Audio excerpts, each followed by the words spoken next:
এক অদৃশ্য মালিক তাদেরকে নিয়ে যাচ্ছে প্রতিদিন প্রতিনিয়ত। কেউ তো মরতে চায় নাই, কিন্তু কেউ তো থাকতেও পারে না। এজন্য এটাই অনিবার্য বাস্তবতা যে মরতেই হবে,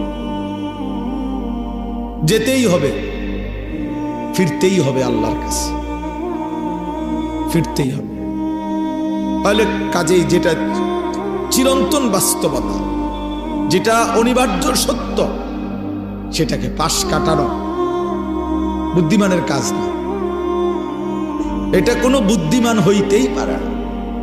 মৃত্যু যেহেতু আমাকে বরণ করতেই হবে, আল্লাহর মুখোমুখি যেহেতু আমাকে হতেই হবে, কাজে বুদ্ধিমান তো সেই যে এই ব্যাপারে প্রস্তুতি নেই।